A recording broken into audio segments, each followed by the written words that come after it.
I'm Chris Lawrence with your top stories in North Texas. The Dallas Mavericks are searching for a new head coach after parting ways with Jason Kidd. In 5 seasons, he led the team to 2 conference finals and the NBA finals. Team president Masai Ujiri called Kidd's departure a difficult decision, but said the Mavs need a clean slate. Other than ownership, Kidd was the last remaining link to the Luka Doncic trade. The Mavs now have an entirely new front office who will hire the next head coach. Tiffany Liu spoke with some Mavs supporters as the team tries to mend some fences with its fans. A new era is possibly coming for the Dallas Mavericks. First a new president, then a new GM, and now the search is underway for a new head coach. It's got to be a new era. It was a tough season to watch. Only 26 wins and 56 losses. In fact, I didn't watch a lot, frankly, because it was so difficult to watch. For some Mavs fans, hope is dangling by the net. The results speak for themselves. You have to correct that ship. The question now is, can this shakeup change the score? It just feels like a lot of change, and I think there's probably a lot of questions about the direction of the organization and where it's actually going, and if there's a plan. Masai Ujiri took over as president 2 weeks ago. This game is about winning, and we all want to focus on this direction. In the days after Mike Schmitz was hired as general manager, and now Jason Kidd, who's been coaching since 2021, is out. Surprised that it actually happened, not really shocked. He wasn't just another coach. The Hall of Famer was drafted by the Mavs in 1994 and had 2 runs with the team in his playing career, including their one and only championship in 2011. I think he's probably got a soft spot in every Mavs fan's heart. As a coach, he saw the Mavs through multiple postseasons and a finals appearance, but no ring. Then momentum quickly collapsed after a turnover the team can't seem to get over. It has been hard after Luka was traded in the way that happened. It really, just kind of soured my outlook on the team for a while and kind of just gave you pain. So in this new lineup of front office leaders, it's a full court press. They've got some adults in the room making decisions, I think. Searching for a new head coach and resetting the game plan. You're a rebuilding house from top to bottom. In Dallas, we need some hope. I'm Tiffany Liu. A federal judge set rapper Pooh Shiesty's trial date. He's accused of kidnapping fellow rapper Gucci Mane and holding him at gunpoint. Pooh Shiesty's real name is Lontrell Williams Jr., and he'll go on trial July 6 alongside his father and 6 others. Prosecutors say they conducted a, quote, armed takeover of a recording studio in Dallas stemming from a dispute over a recording contract. We have new video showing the moment Rashee Rice was booked into Dallas County Jail. The Chiefs wide receiver is now serving his 30-day sentence after testing positive for THC and violating the terms of his parole.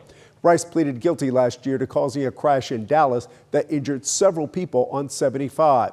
Right now, he's set to be released on June 16th, which means he'll miss the Chiefs' mandatory minicamp the week before. Right now, Keller police are trying to identify a group of kids on e-bikes caught breaking the law, and they believe the youngest is only 8 years old. Scoop Jefferson spoke with investigators who are working to address the community's safety concerns.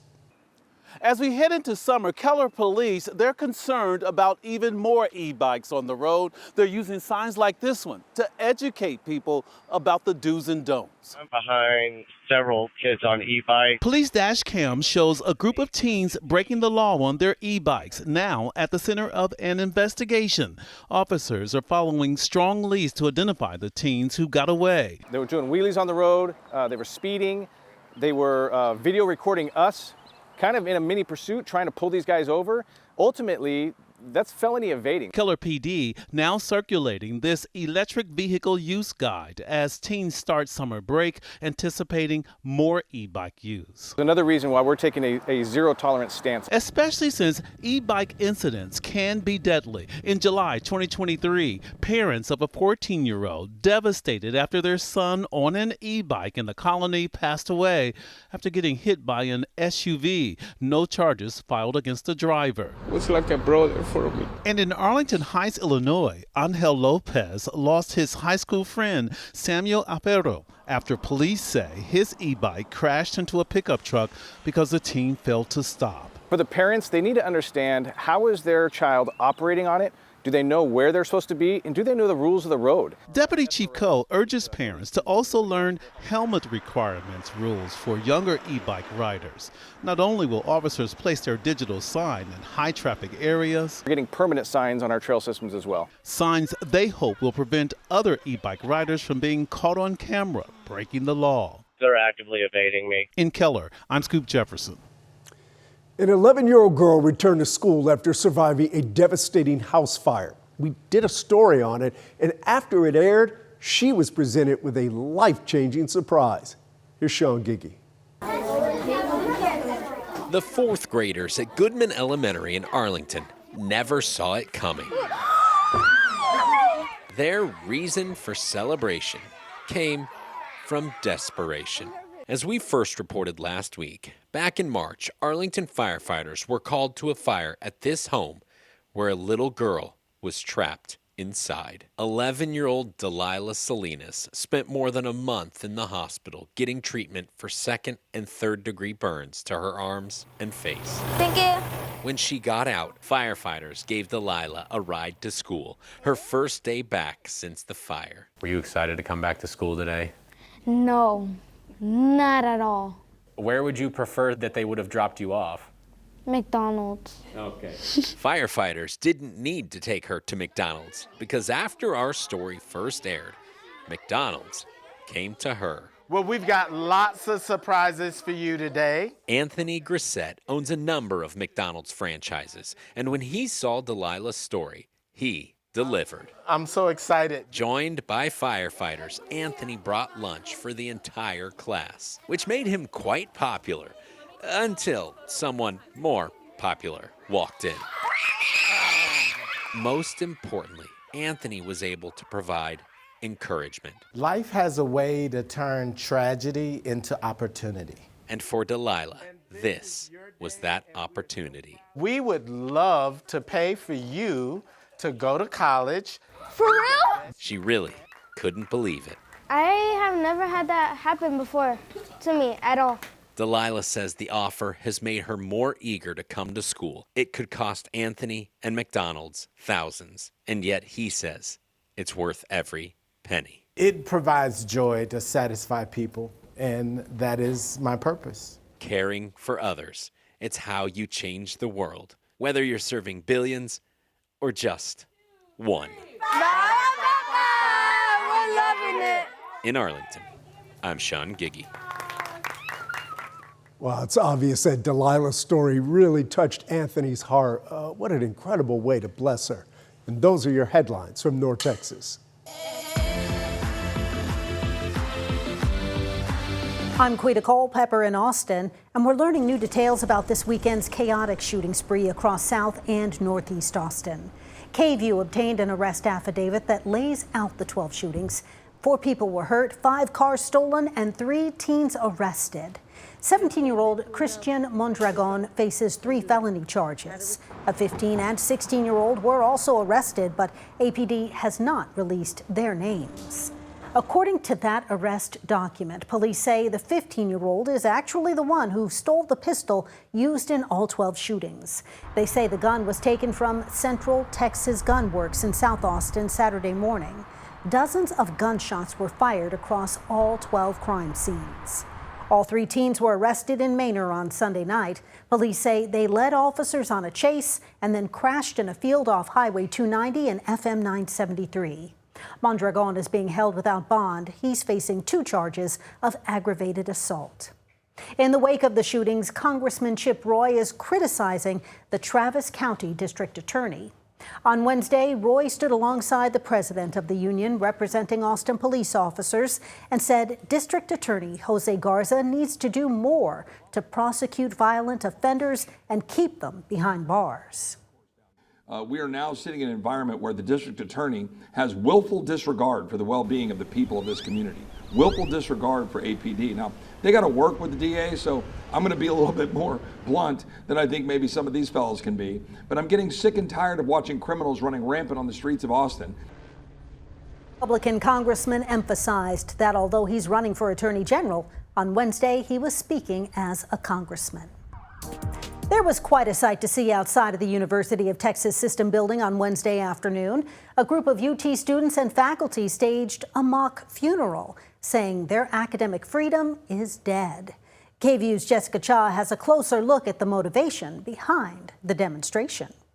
They're all dressed in black, they're carrying signs, and they even brought a horse and carriage with them. Students and faculty organizers at UT staged a mock funeral here, saying that they're protesting the death of academic freedom. This is what Texas looks like. The theatrics may be earning them some funny looks. It really helps draw attention to it. It's also just really fun to be able to organize in a way that is just like joyous. I will spend the rest of my entire life mourning the home that this place stole from me. But students and faculty members at UT are dead serious when it comes to defending their academic freedom. Because when academic freedom dies, opportunity dies with it. And when opportunity dies, the future of Texas is buried beside it. Samia Parachuri, a sophomore at UT, is part of Students Engaged in Advancing Texas, or SEAT, which has been organizing funeral protests against the university and Board of Regents since April. They're eliminating programs that focus on things like gender and ethnic studies and are removing the cultural diversity that exists in academia and in Texas. She says universities are supposed to be the one place where difference of ideas is celebrated. But without it, she says it puts students in a grave position. It removes a certain cultural understanding and necessary lens to navigate a diverse and global world. And students are grieving what their university used to be. It's really disappointing. I mean, UT means a lot to me. Graduate student, undergraduate student, transformative truly. And I don't think it'll ever be the same. But those same students aren't losing hope. A group spoke at the public comment section at the Board of Regents meeting on Wednesday, hoping they hear them out and resurrect the freedom to learn what they want. It's not like we hate them. We obviously want the university to succeed, and we want our students that go there to succeed. So we think that listening to what the faculty and students want is critically important now. In Austin, Jessica Cha, KVU News. UT Board of Regents Chairman Kevin L. Teef thanked student protesters for sharing their concerns, but he said the university is seeing record enrollment, applicants, and alumni support. And he, quote, respectfully agreed to disagree with protesters. A portion of SH-130 is getting a major technology upgrade. TxDOT is now using artificial intelligence to instantly spot crashes and hazards on the highway. Leaders say the technology could help cut down on response times and delays. When we had a crash, as we did the other day, very big tractor trailer, two hit each other. We had a hazmat spill. We can characterize that scene, understand it, and get emergency response out there faster, and frankly clear the road so the congestion doesn't last 6 hours. The system will also send alerts directly to your phone through apps like Waze and Google Maps, starting within the next month or two.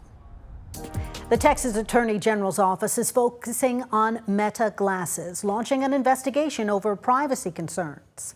AG Ken Paxton claims Meta's subcontractor can access private information through the glasses, including audio and video, without wearers knowing.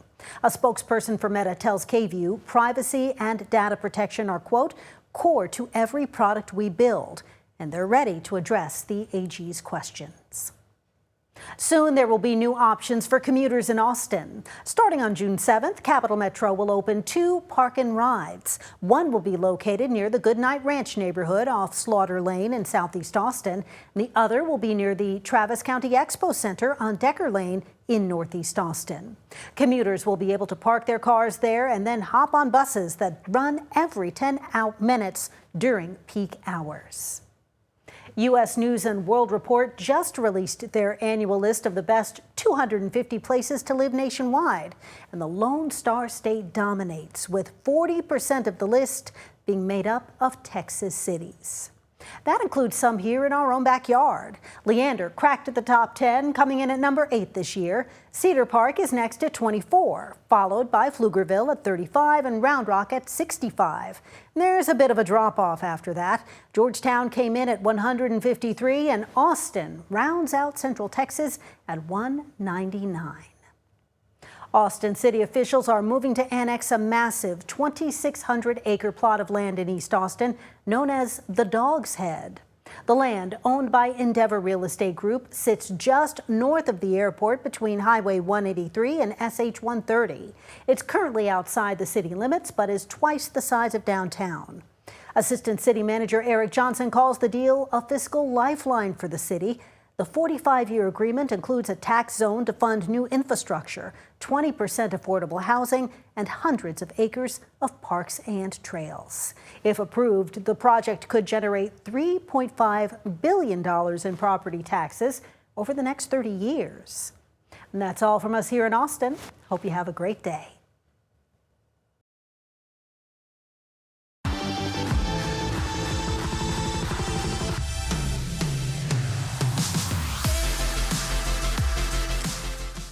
Well, good afternoon, everyone. Today, we are expecting at least some scattered showers and thunderstorms across parts of Texas. It does look pretty widespread. Most of us will see some rain around. And then tomorrow, it looks like they're not going to be quite as widespread, but it is still going to be pretty cloudy. We're still going to have pretty muggy conditions. It's going to be very warm. And then on Saturday, at least during the day for the most part, certainly some clouds, but later in the evening, those rain chances may be picking up just a little bit. So let's break it down for you city by city.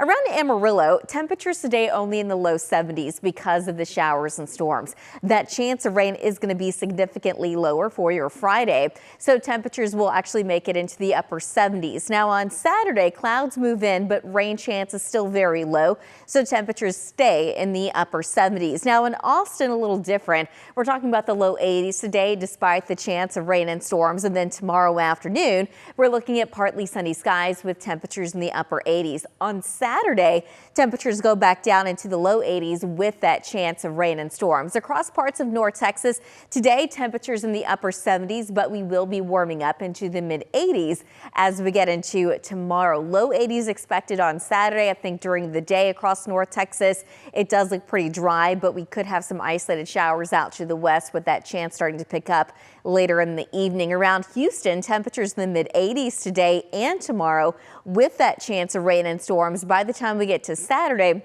we're still going to have that chance lingering, so temperatures go down just by a couple of degrees. In Lubbock today, temperatures not making it out of the mid 70s under partly cloudy skies. We stay partly cloudy tomorrow. Temperatures go up into the mid 80s, but we come back down into the upper 70s for your Saturday. Now in Waco, we're looking at a high of about 80 degrees today with that chance of rain and storms. Tomorrow looks dry, a mix of sun and clouds with highs in the mid 80s. On Saturday, we're looking at a high of 80 degrees. It does look dry for the most part, but we're certainly going to have some clouds sticking around. So looking at that time cast, this is going to be for noon today. You can see the scattered showers and thunderstorms mainly just west of I-35. But as we go throughout the afternoon, the rain and storms do become more widespread. Good news is we're not expecting any severe weather today, but there could be an isolated strong storm or two. As we get into late this evening and overnight, it looks like the rain for the most part moves out, but the clouds will be sticking around. During the day Friday, a couple of showers are possible, mainly in parts of West Texas and the far south, but then later in the afternoon and evening, a couple of rain and storms are possible across parts of North Texas. This is going to be Saturday morning, and we have the clouds around, but it does look dry for the most part until late in the afternoon and evening. We start to see those rain and storms pop back up. The coverage does look a little bit higher across northwest Texas and the farther south of Corpus Christi that you go. So for tonight, temperatures dropping down into the 60s for most of us, but we're looking at the upper 50s around Amarillo, 70 degrees in Houston, 64 in Waco, and 64 overnight tonight in Austin. Now, this is not going to be Monday. This is going to be tomorrow. Temperatures will make it into the 80s for most of us. So looking at the forecast for the next few days across West Texas and El Paso, temperatures in the upper 80s tomorrow, 90 degrees on Saturday, low 90s expected on Sunday. And then in Midland, Texas, we've got low 90s for tomorrow. We're dropping down into the mid 80s for your Saturday and Sunday. Across Central Texas and Austin for tomorrow, temperatures in the upper 80s. We've got that chance of rain and storms returning for the weekend for both Saturday and Sunday. Temperatures climbing into the low to mid 80s. In Fredericksburg, mid 80s tomorrow afternoon. It does look dry, but the rain chances move back in as we get into Saturday and Sunday. On Saturday, we're dropping down into the mid 70s, but we warm quickly back up on Sunday. into the mid-80s. Across South Texas, it will be a lot warmer. We're looking at Corpus Christi, 90 degrees today, upper 80s though for your Saturday and Sunday with that very low chance of rain and storms. And then tomorrow afternoon, Laredo, mid-90s for tomorrow. Looking at partly cloudy skies, the chance of rain and storms moves in for your Saturday. Temperatures drop down into the mid-80s, but low 90s expected again on your Sunday. Now in North Texas, Dallas, Fort Worth, Weatherford, and Denton, the forecast is pretty much the same all across the board. So mid-80s for tomorrow afternoon. I think we're dry during the day, but then later in the evening, there will be that low chance of rain and storms. On Saturday, we start to see increasing clouds in the afternoon. For the most part, it does look dry, but that chance of rain and storms will be returning Saturday evening, Saturday night, and kind of the same thing on Sunday. Highs in the low 80s with a low coverage of rain and storms. Across East Texas, mid-80s tomorrow afternoon in Houston, low 80s on Saturday. We stay in the low 80s on Sunday, and each day we do have that chance of rain and storms. In Tyler, Texas, low 80s tomorrow. Low 80s on Saturday, finally dropping down into the upper 70s by the end of the weekend. And then looking at the valley around McAllen, 94 degrees tomorrow afternoon, partly cloudy. We drop into the upper 80s on your Saturday as the rain moves in. Across Mission, Texas, mid-90s tomorrow. We're looking at the chance of rain and storms on Saturday, so we drop down to 90 degrees, but we stay at about 90 degrees on your Sunday with the chance of rain and storms.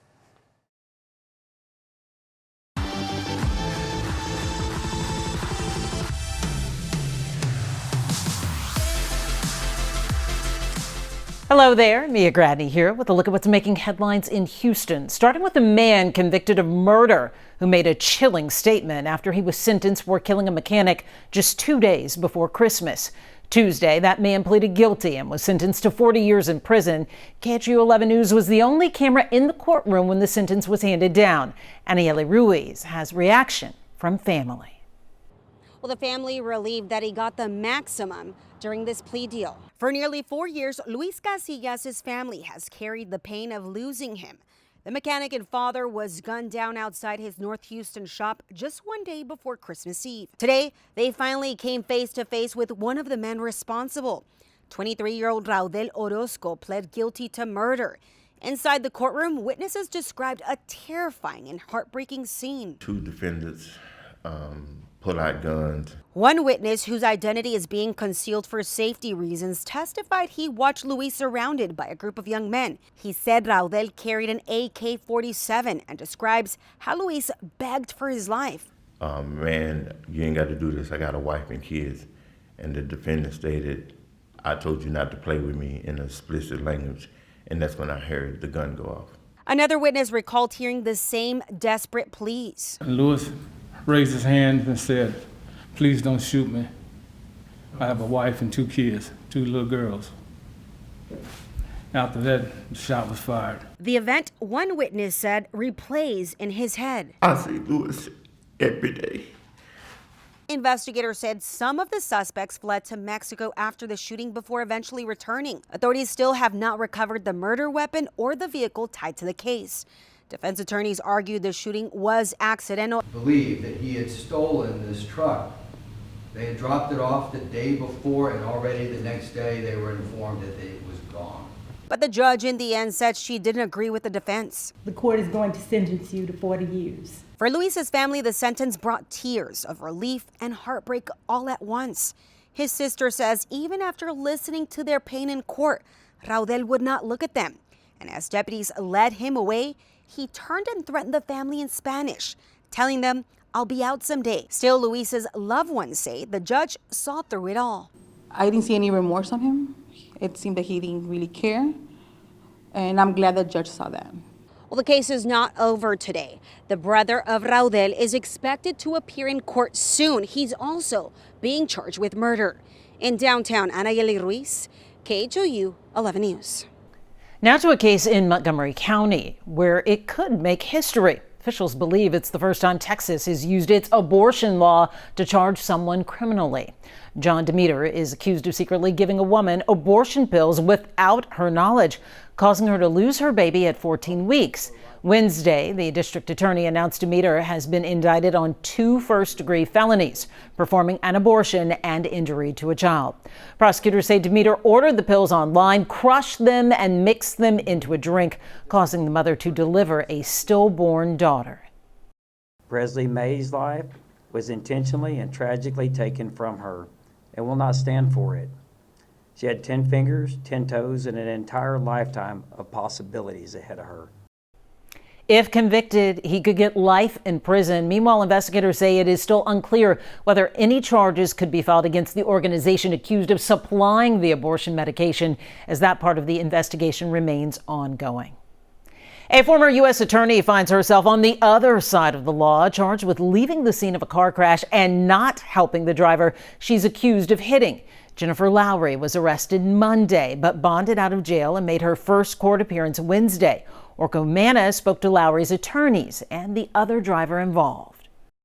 Surveillance video shows the moment a vehicle crashes into another car last Thursday night at the intersection of Asbury Street and Memorial Drive. Luckily I didn't, die or didn't bleed out or anything. Gabriel Fonseca was driving the car that was hit. These pictures showing the aftermath. He says he was heading to Memorial Park after church to go for a run. All I remember is the corner of my eye, I see a sedan coming and didn't have any time to react. Fonseca tells me his ears were ringing as he pulled into a parking spot just down the street before calling 911. He says a witness told him they saw the woman responsible for the crash. I attempted to start walking towards them. I looked around, didn't see anybody, didn't see any other cars that had hit me. The surveillance footage shows the other driver stopped for less than 3 minutes and then drove away. Behind the wheel of that car, Jennifer Lowry, the former U.S. attorney for the Southern District of Texas. I just think it's kind of ironic.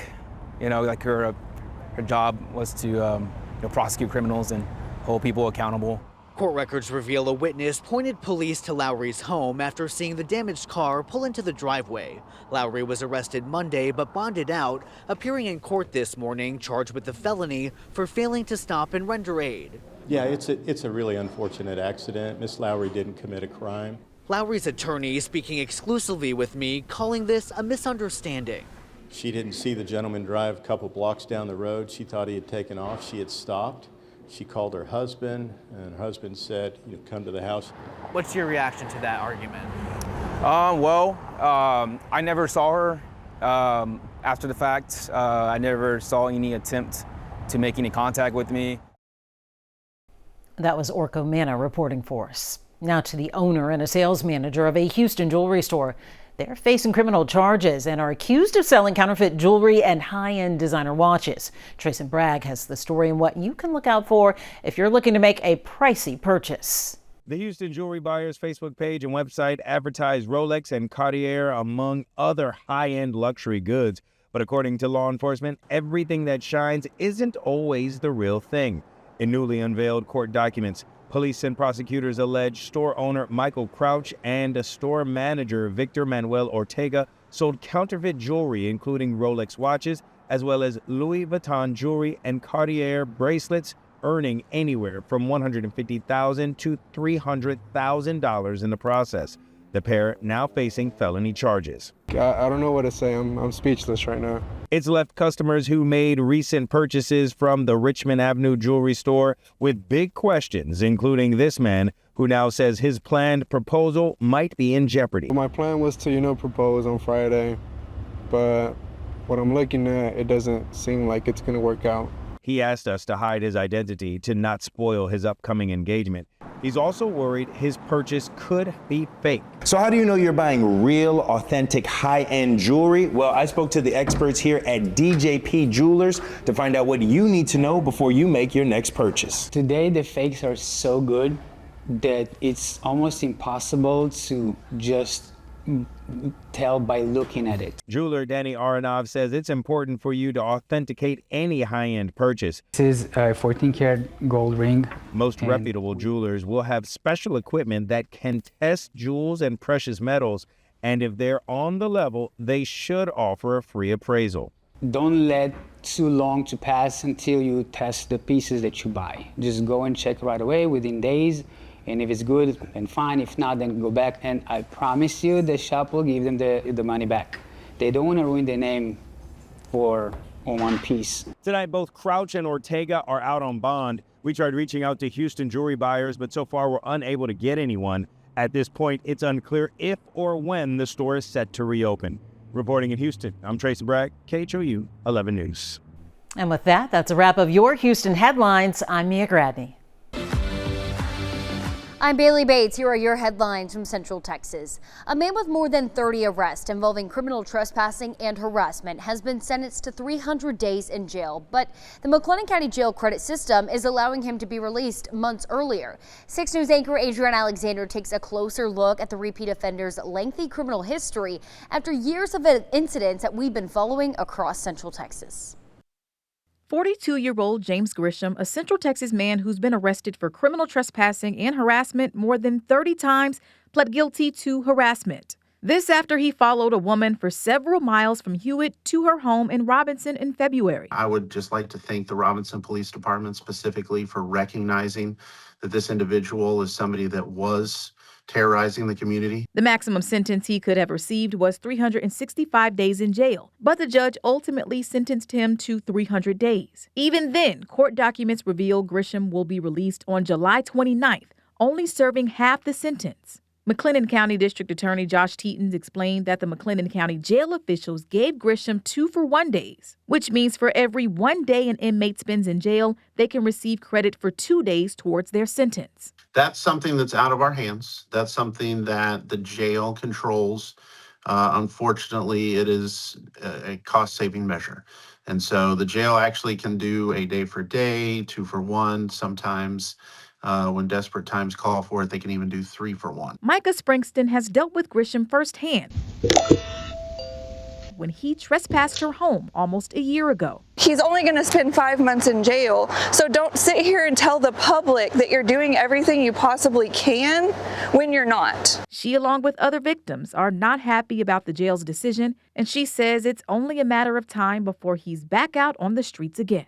For someone like myself who is a victim, and many other victims in our community, or just other women and children that don't want to have to experience that.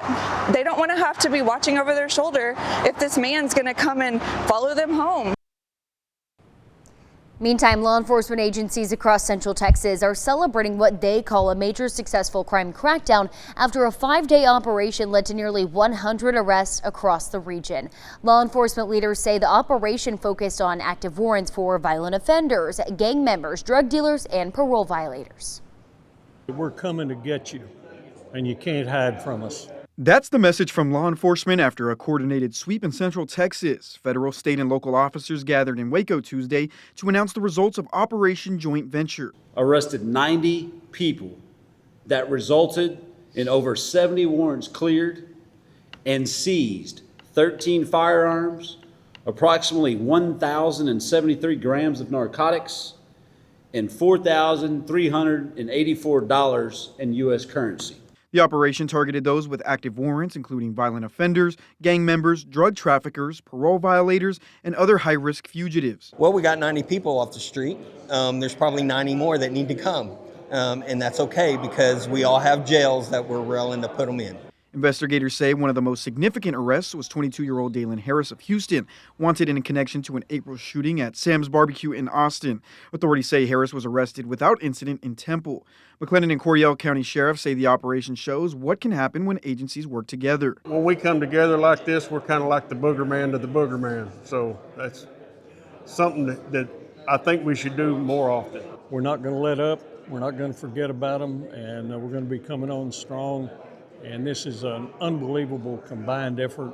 The criminals are going to lose. Bell County authorities say crime is no longer staying inside city or county lines, making multi-agency operations more important than ever. When I first started, crime seemed to stay in its own jurisdiction. We're not seeing that. We are seeing crime crossing city limits, and we're seeing it cross county lines. So us partnering together, that only makes our Central Texas safer. And those are your headlines from Central Texas. Here's your headlines from Southeast Texas. I'm Mark Armstrong. A new lawsuit's been filed after a crash in Orange County that killed a 3-year-old little boy, Cooper Woodrum, last month. Cooper's mom, Caitlin, who was also in that crash, is suing Joseph Green. Now, Green, he's currently facing criminal charges for intoxication manslaughter. Vidor police say that 3 vehicles were involved in the crash. Investigators later determining that Green was under the influence when this happened. This lawsuit, it's a civil suit, and it claims that Green crashed into the back of Woodrum's vehicle. Caitlin was seriously hurt, and Cooper died at the hospital from his injuries. Beaumont attorney Cade Burnson says the family needs help figuring out where Green was before the crash, how much he may have had to drink, and whether anyone saw him at a bar or somewhere else that day. This man is a repeat offender, and in the state of Texas, if you're a repeat offender, the penalties go up, and rightfully so. If it wasn't this family, it could have been any of us. He should not be allowed back on the streets. Green's bond, it was set at $1 million in the criminal case. The lawsuit seeking more than $1 million in damages. Well, we're also learning more about some of the victims in Monday's deadly crash in Sabine Pass. 4 people died and 7 people were hurt on Highway 87 in the crash that involved a bus, a van, and an Audi car. Now, those who were killed in the tragedy were the driver of that van, 28-year-old Cesar Rojas of Baytown, and his 3 passengers, 27-year-old Osvaldo Alvarez, 27-year-old Emmanuel Rivas, and 28-year-old Angel Dominguez. Now, they were all pronounced dead at the scene. 7 in total were taken to the hospital. At last check, 2 are still in critical condition, 2 have been released, and 3 have unknown injuries. The Rojas family tells us that the father, who was also in that van, is recovering. And this comes as safety concerns in Sabine Pass grow louder, considering that Highway 87 is residents' only way in and out of that community. More than a month ago, the Valero refinery explosion shut the highway down. Many of them, they were stuck for hours, unable to leave, and now this deadly crash on that same stretch of highway has many pushing for leaders to address this problem. But one local leader with Sabine Pass ISD superintendent says so far those conversations have not led to real change. That's where it ends. The conversations take place, everybody goes back to what they're doing, but nothing gets done for the community itself. That's what has to change. What has to change is all these leaders need to come together and find some viable solutions. 12 News, we reached out to U.S. Congressman Randy Weber to get some answers on this. Well, their office, they sent us this statement. It says that his office stands ready to work with state and local partners to help provide federal support to improve the safety and long-term needs of the community. Well, the city of Beaumont's declared the Tannehill building in downtown in imminent danger. The property, it's owned by Tom Flanagan, and it was cited last year for code violations and conditions. They've only worsened. Flanagan, he has until Friday to install a protective barrier and 30 days to complete repairs. Otherwise, the city says that it may step in and bill Flanagan for the costs. Flanagan, he was the owner of the Gilbert building in downtown Beaumont, which investigators say was intentionally burned down nearly 2 years ago. That arson investigation continues. Jasper honored a war hero returning home after more than 75 years. U.S. Army Corporal Orestes Marion Stewart, who was missing in action from the Korean War, has now been identified. Now, he was killed in August 1950 in South Korea, and his remains were later interned in an unknown before being identified last year. The VFW in Jasper asked the community to line the streets in red, white, and blue Wednesday as his procession returned home from Houston. Well, with public pools getting ready to reopen across Beaumont for the summer, city leaders have a message, especially for parents. Officials say that water safety should be a top priority as more families head to the pool this Memorial Day weekend. And according to the Centers for Disease Control and Prevention, drowning, that remains a leading cause of death for children ages 1 through 4. The city's pools at Magnolia and Alice Keith Parks, they are preparing to welcome swimmers back Memorial Day weekend. Pool managers say that some of the most common safety problems include running near the pool decks, slipping on the wet surfaces, and ignoring instructions from lifeguards. Officials say swimmers who break those rules, they can be warned, removed from the pool area, or asked to leave if safety issues continue.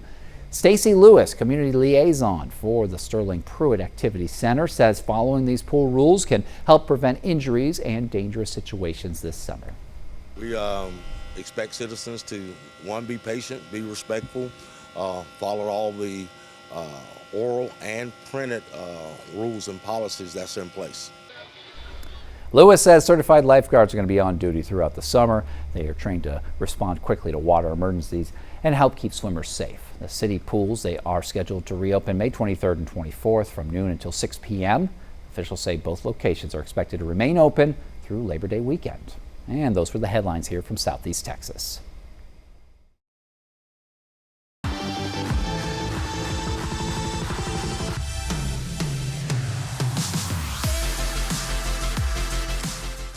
I'm Isis Romero, and this is the news in San Antonio. A woman on a late night walk through a trail ended up waking up hours later naked and injured. San Antonio police are now investigating this as a case of sexual assault. Zach Briggs has the story. Behind Robert James's home is the trail that turned into a crime scene. My girlfriend calls me and says that there's about 10 cop cars out here. They're going to cordon off the area. They're putting yellow tape and stuff. And behind the yellow tape is where police were investigating a sexual assault. Detectives on site hours later digging for clues.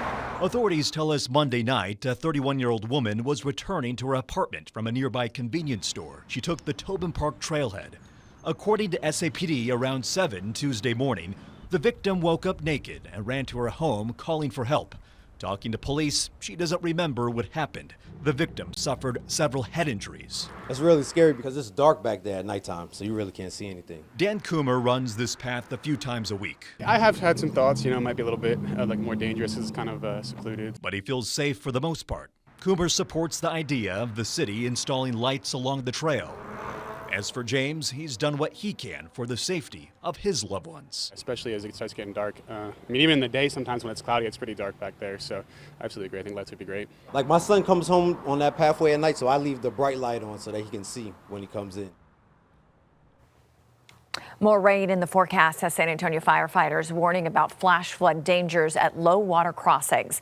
Earl Stoudemire explains. I'm on Old O'Connor Road at the intersection of Lookout and Wheatner, where San Antonio firefighters say this is the third most dangerous low-level water crossing in the city. There's still water flowing from last night's storm, and according to firefighters, they've performed 31 rescues here between 2015 and 2025. I was here last year covering the deadly Parambital floods, where I saw people stranded for hours and chunks of the road destroyed. Even though there have been improvements for drivers going from Wheatner to Lookout, there's still more work that needs to be done. This is how the intersection looked a year ago, and firefighters say San Antonio is one of the most flood-prone areas in the nation. The San Antonio Fire Department says our city works like a catch basin, so when we get a downpour, it takes a long time for the water to go anywhere. Fire officials say it only takes 6 inches of moving water to knock an adult off their feet. 12 to 18 inches of moving water can move cars, SUVs, and 18-wheelers. Firefighters say people need to pay attention when gates or barricades are put up at low water crossings because when you cross them, you're putting yourself and first responders in a dangerous situation. Unfortunately, a lot of injuries and even fatalities for firefighters do occur involving water rescues. It can be some of the most dangerous times just because it doesn't happen as often as, say, a house fire. It's what we train for and it's what we're prepared to do. But if we don't have to do it, it makes everyone else safer. Joe Arrington with the fire department says another challenge with these high water rescues is that a majority of them happen at night, making it hard to see what's happening around them or who's in the water. Arrington says people who live near flood-prone areas should learn alternate ways to get home, and as always, turn around, don't drown. For the full list of dangerous low-level water crossings in San Antonio, head to our website, kens5.com. On the northeast side, Earl Stoudemire, KENS 5. Watching the Spurs in the playoffs is thrilling for your average fan, but for those betting on the games, the thrill can include more than fun and fireworks. As KENS 5's Jeremy Baker reports, if you don't do it responsibly, your bets could break the bank. The National Council on Problem Gambling says if you do plan to bet on the Spurs or any sporting event, to make sure you treat gambling as a recreational activity, not a legitimate way to make money. With these sports books, you're not going to get rich off of it realistically. It's not a career. It is not a replacement for investment. It is a form of entertainment, disposable income entertainment, and that's exactly how it should be treated. Experts say you may have a gambling problem if you are gambling on credit cards, if you're borrowing money from others to fund your bets, or if gambling interferes with your job, relationships, or personal responsibilities. If you are new to sports betting, make sure you know how the platform you are using works, as well as how the different types of bets work, like the money line, the spread, or the over-under. Ooh, if the Spurs win tonight, you could triple your money with this bet, but make sure you know why. If you placed a $100 bet on the Spurs at plus 210, and they win, you would get $210 back plus your original bet. Some strategies for safe betting: stick to a strict budget, making sure you only gamble on what you can afford to lose. Never chase losses, betting bigger each time to recoup what you may have already lost. Stick to a standard bet size, such as a set dollar amount per bet or a percentage of your bankroll, and bet with your head, not your heart, to avoid betting emotionally. Also, make sure you do your research to make sure the bet you are placing is the one with the best odds of winning. The more information you have, but not only just knowledge about sports, more importantly, knowledge about the odds you're really facing, what you're looking at, and the probability with it. For more tips on gambling on sports responsibly, we have links with this story on KENS5.com. In the studio, Jeremy Baker, KENS 5. Or for some Spurs fans, the game is not just a game, it's a full-blown event. That includes a local woman who has turned her home into a silver and black shrine. Vinny Vanzetta has her story. I'm an addict. We are super fans. I love the Spurs.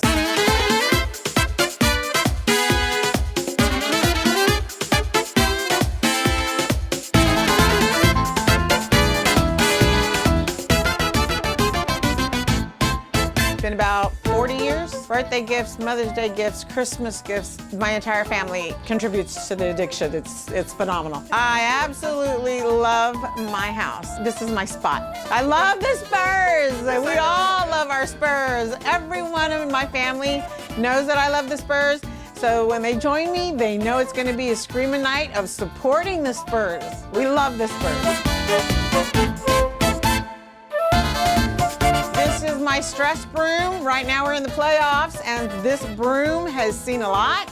It's all taped together, glued together. It's got bends. It's missing a lot of the bristles. One of my moves is I cover the television. If the Spurs are playing, I'm covering the net, swiping the ball from other players, covering the net. If they shoot, I'm swiping it out. Sometimes it works. Sometimes it doesn't. I'm not finished. I'm not finished yet. Well, so you may run out of space. I may run out of space, and at that time, I'm going to have to probably eliminate another collection to expand on my collection. I just love everything. I don't think there's one particular piece that I love more than another. I just love it all. I need my cell phone cover for my phone. I can't believe you don't have that. I don't have one. Christmas, guys.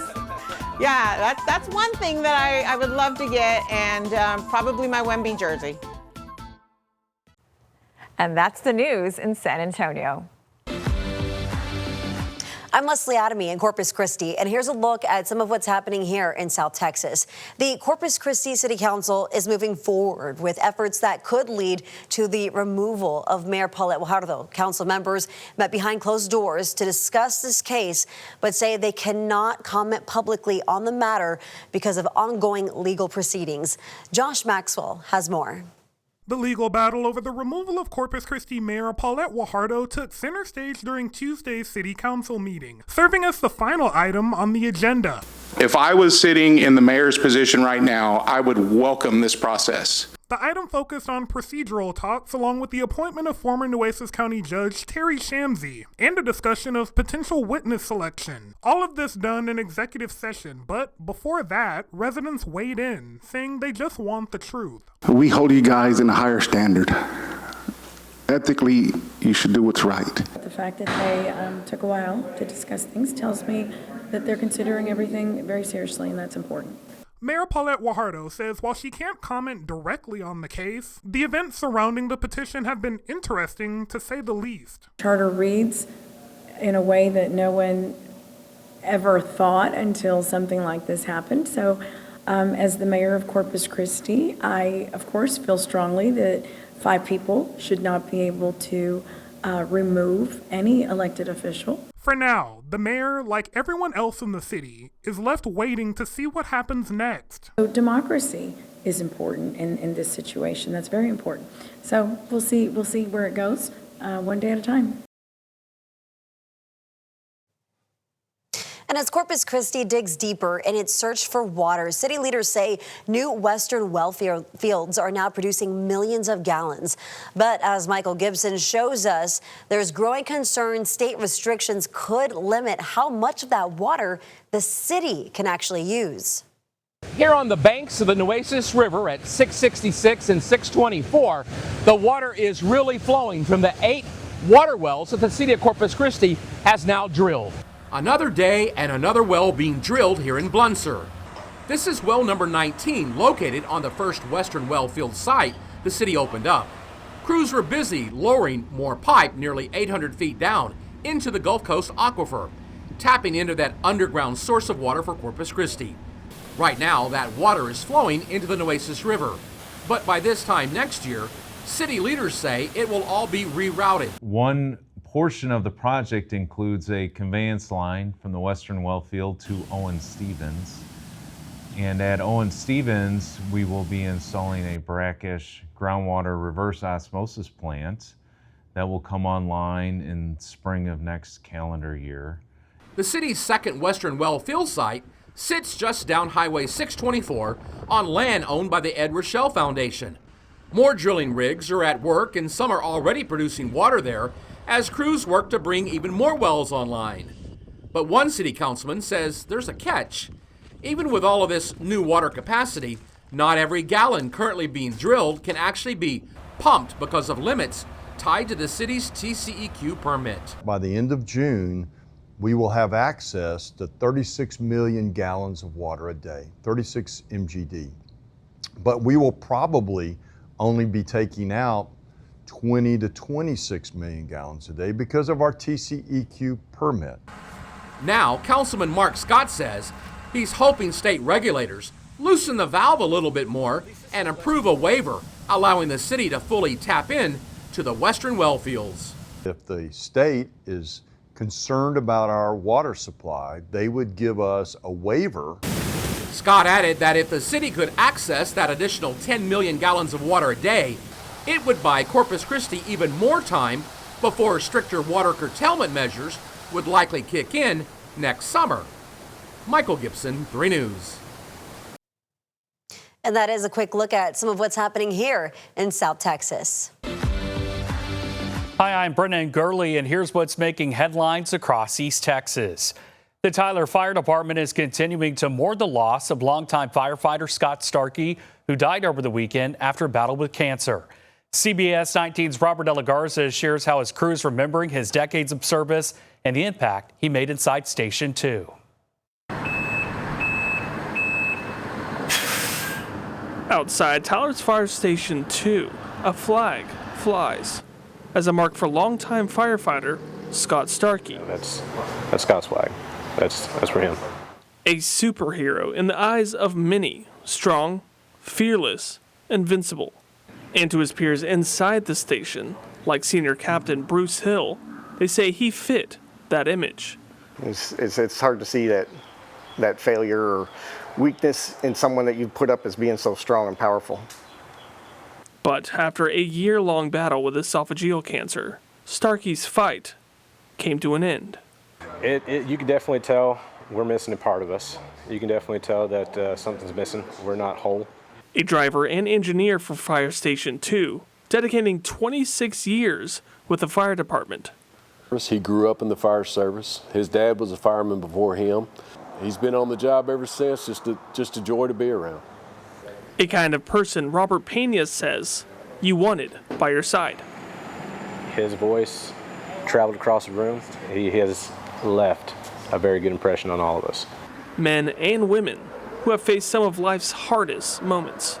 No matter how well you prepare, it still takes your breath. But say nothing can prepare you to lose one of your own. We work now 48 hours at a time together. You learn a lot about each other, and you get attached to them. Known for his humor, his pranks, and always having the answers. Anybody that you work with for that long is going to be missed. They've made an impact on your life. They've made an impact on your family's life, and it'll be hard to go on without them. Now the flag outside Station 2 flies for a man they say was a hero on the job. You know, we're still holding steady here, and it's time for you to go ahead and relax. Take it easy. But the brother inside these walls. For CBS 19, I'm Robert De La Garza. A rescue in East Texas is giving hundreds of abandoned pigs a second chance at life, but Organizers say keeping that sanctuary running is becoming increasingly difficult. CBS 19's Jay Walton takes us inside the growing mission at My Pig-Filled Life in Wills Point. Down a quiet dirt road in Wills Point, nearly 300 rescued pigs have found a second chance at life. Little George over here is a piglet. She's only 6 months old and probably weighs about 20 pounds. At My Pig-Filled Life, founder Melody Moreau spends her days feeding, treating, and caring for pigs of all sizes. People will pass that off from a breeder that this is an adult, right? And so they go home thinking that, and then the pig grows another 100 pounds. From potbelly pigs to so-called mini pigs, each animal here has its own story. Moreau says many of them come from cases of abandonment, neglect, or overcrowded shelters. First thing I do is feed. When we wake up and we kind of go based on weather and temperature. We're also taking any kind of medical treatments that may be needed, anything from nebulizer treatments to injections, just depending on the care. Moreau started the rescue 10 years ago after buying a couple of pigs through Facebook Marketplace. Now she balances a full-time job while also caring for the 291 pigs on the property. Everyone knows cats and dogs need rescue, but people don't know that many pigs do, and that demand is higher because it requires more land, more funding. You know, their care is more expensive because it's not as readily available. But she says the work is worth it. You can look into their eyes and see into their soul. The sentient nature it's undescribable, and it sounds crazy, but it's just so different than a dog or a cat. Now Moreau is asking the community for help, whether that's volunteering, donating supplies, or just spending time socializing the pigs. Just that hands-on love, care, and affection, but we also always have chores. If we need barns repaired, we need fences mended, that type of thing. Moreau hopes educating future owners will help keep more pigs out of shelters. In Wills Point, Jay Walton, CBS 19. And that's a wrap of your East Texas headlines. I'm Brennan Gurley.